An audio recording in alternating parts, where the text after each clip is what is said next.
নমস্কার, আমি শুভম রায়। আপনারা দেখছেন জিটিভি, দ্রুতগতিতে সবার সাথে। মুর্শিদাবাদ লোকসভার ভোটকে পাখির চোখ করে প্রচারে ডোমকলে এলেন ভাঙড়ের বিধায়ক নওশাদ সিদ্দিকী। শনিবার লোকসভার আইএসএফ প্রার্থী হাবিব শেখের সমর্থনে ডোমকলে কর্মীসভা করেন তিনি। ডোমকলের এআরডি হলেও কর্মীসভায় তৃণমূল ও বিজেপির বিভিন্ন দুর্নীতি নিয়ে বক্তব্য রাখেন নওশাদ সিদ্দিকী। মুর্শিদাবাদ লোকসভার সাংগঠনিক কর্মী সভা ডেকেছি। ইতিপূর্বে আমাদের এক ডাকা হয়েছে, আমি এসেছি আমাদের কর্মীদেরকে বার্তা দিতে, কর্মকাণ্ড কীভাবে কী করতে হবে বিগত দিনে বলেছি, আজকেও একটু বেশি করে বলা দরকার। একটু এক কথায় চার্জ করে দেওয়া, গ্রামে বুথে গিয়ে মানুষকে কি বলার দরকার, কেন আইএসএফকে ভোট দেওয়ার দরকার, আইএসএফের প্রতিনিধিকে পার্লামেন্টে পাঠানো কেন প্রয়োজন আছে, সেই প্রয়োজনীয়তা কতটা আছে সেটাই তুলে ধরে এদের সামনে। এরা মানুষের কাছে পৌঁছে যাবে, আমাদের বার্তা মানুষের কাছে পৌঁছাবে। মানুষ যদি আমাদের ভরসা বিশ্বাস করে তাদের ভোট নিয়ে আমাদের আইএসএফের পক্ষ থেকে তখন জনগণের জনপ্রতিনিধি হয়ে পার্লামেন্টে গিয়ে যেমন গঙ্গা ভাঙন থেকে শুরু করে বিড়ি শ্রমিকদের থেকে সমস্যা থেকে শুরু করে পরিযায়ী শ্রমিক হয়ে যাচ্ছে কিভাবে, শিক্ষা স্বাস্থ্য, এই রাজ্যের এই জেলাটা এত পিছিয়ে কেন, সমগ্র বিষয় নিয়ে এক কথায় মানুষের আর্থসামাজিক যে ডেভেলপমেন্টের কথা পার্লামেন্টে তুলে ধরবে। এবং সাথে সাথে পার্লামেন্টে গিয়ে বিগত দিনের এমপিদেরকে দেখেছি তো, আপনার এই পাশের এমপি যিনি আছেন খলিলুর রহমান সাহেব, জঙ্গিপুরের এমপি, যখন সিএর বিল পাস হচ্ছিল তখন ভোটাভুটিতে অংশগ্রহণ করেননি বা সেই বিরোধিতায় অংশগ্রহণ করেননি।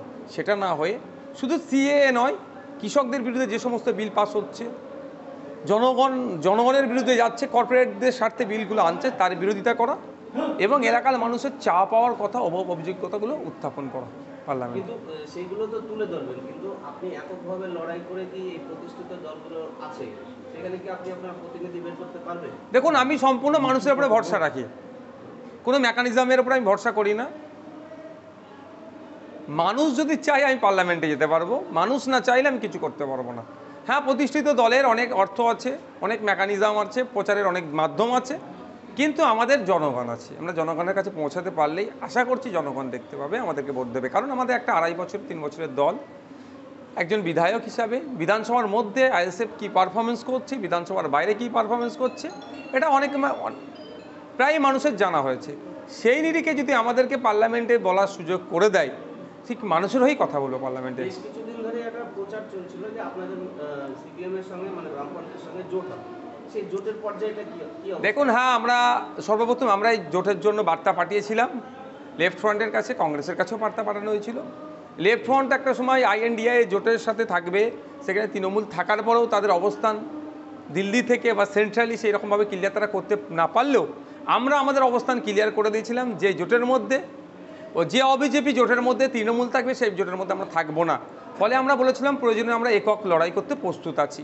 এখন তারা জোট থেকে যখন তৃণমূল বেরিয়ে গিয়েছে, তারপরে লেফট ফ্রন্টের সাথে আমরা কথা বলেছি, আমরা একাধিক প্রস্তাব দিয়েছিলাম, আমরা 20-র ওপরে সিটে লড়াই করার মনস্থির করেছিলাম। জোটের স্বার্থে 14 থেকে শুরু করেছি, 14 থেকে নেবে 12-তে, 12 থেকে নেবে 10, 10 থেকে নেবে 9, 8-এ এসে আমরা দাঁড়িয়েছি। কিন্তু লেফট ফ্রন্ট সেই 2 থেকে 3-এর ওপরে আর দেখতে পাচ্ছি না, বড় জোর 4-এ যাচ্ছে তারা। সেক্ষেত্রে আমরা আমাদের অবস্থান জানিয়ে দিয়েছি যে যেভাবে আমাদেরকে এক প্রকার কর্নার করার চেষ্টা করা হচ্ছে, এতে আমাদের পার্টির কর্মী সমর্থক, সাধারণ ভোটার সহ পার্টির যারা আছে তাদের ডিগনিটিতে আঘাত লাগছে। ফলে আমরা এই সংখ্যায় আমরা একসাথে লড়তে পারি না। যদিও আমরা জোটের স্বার্থে এখনও আমাদের বাকি যে সমস্ত সিটে প্রার্থী দেওয়ার জন্য মনস্থির করেছি, আমরা এখনও ঘোষণা করিনি। আমাদের আজকেও একটা কথা চলছে, লেফট ফ্রন্টের সাথে কথা হচ্ছে, কথা চলবে আজকেও আবার। আশা করছি লেফট ফ্রন্ট বুঝতে পারবে যে উদীয়মান শক্তি উঠে আসছে, তাদেরকে জায়গা দেওয়া দরকার। যাদেরকে জায়গা দিলে যে তাদেরও যদি লক্ষ্য সঠিক হয়, বিজেপি তৃণমূলকে হারানো যায়, তাহলে মানুষ যেমন লেফট ফ্রন্টকে গ্রহণ করবে, আইএসএফ এবং যদি কংগ্রেস থাকতে চায় তাদেরকেও গ্রহণ করবে। জোটের স্বার্থে কি আপনারা তাহলে বাইরে শোনা যাচ্ছে এরকম যে জোটের স্বার্থে নাকি আপনারা এই মুর্শিদাবাদ কেন্দ্রের যে প্রার্থী তার নাম তুলে নেবেন? না, ওই ধরনের কোনো আলোচনা আমাদের হয়নি। আমাদের জোটটাই সম্পূর্ণ হয়নি, তাতে তুলে নেওয়ার প্রশ্ন কোথায় আসছে?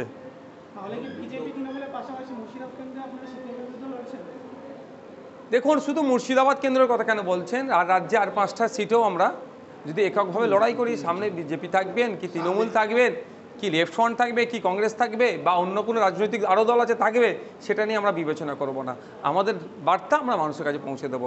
মানুষ যদি আমাদেরকে গ্রহণ করে, আমরা সেখান থেকে জিতে উঠতে পারবো। জোট না হলে আপনারা এতক্ষণ দেখছিলেন জিটিভি দ্রুত হচ্ছে সবার সাথে।